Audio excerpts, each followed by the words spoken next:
kind of where art meets science. It's scientific in the sense that you need to measure things and be rigorous and test and so on, right? But on the other hand, to decide what you're going to make and decide what will be useful and to decide what to try and what to measure, that requires inspiration, creativity, flights of imagination. That whole combination that's what I would call engineering.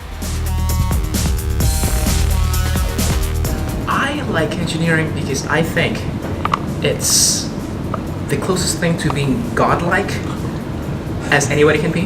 You work at solving really hard problems, and once you get to solve it, wow, okay, that's immense satisfaction. I wanted something that I could wake up to every day of my life and know that I'm gonna have fun doing what I'm doing. And making games, it just lets you do that. It's tough, dream jobs will be tough, but every day, you can wake up and you know that you're gonna have a lot of fun at work. If you find that you're really interested in making things work, planning, and you go in maths, science, that's really something that you will not find boring or dry. Engineering plays a very big part in everything that we come across today. All youths are really interested in things like iPhones, PlayStation, even the Nintendo Wii. These are all amazing feats of engineering.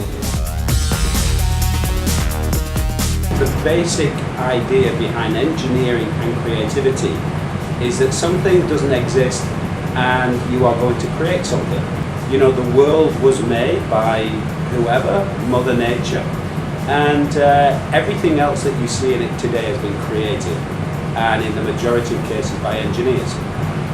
Bulletproof glass is something that was invented which you don't really think about. A material that you don't need to iron in shirts, which is another brilliant creative idea.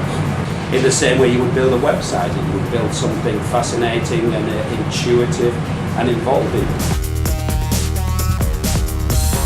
When you play an instrument, whether it's the violin or the piano, what it teaches you is to be really able to control both your hands and do different things at the same time.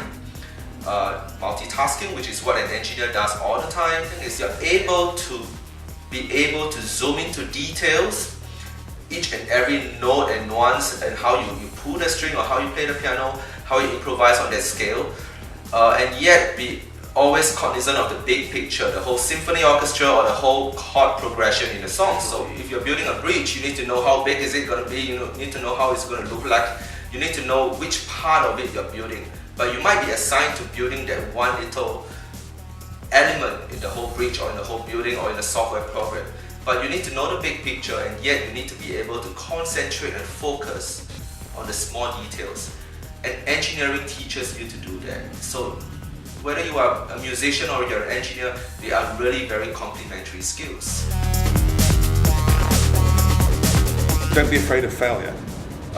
One of the mottos we have at Linden Lab is ask for forgiveness, not permission.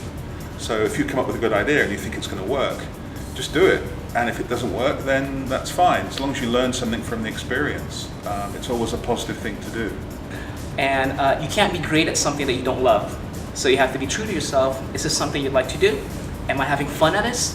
Is this something that, something I think about every time I get up in the morning? With an engineering degree, you can pretty much go anywhere. Essentially, I see it as a launch pad to the rest of your career.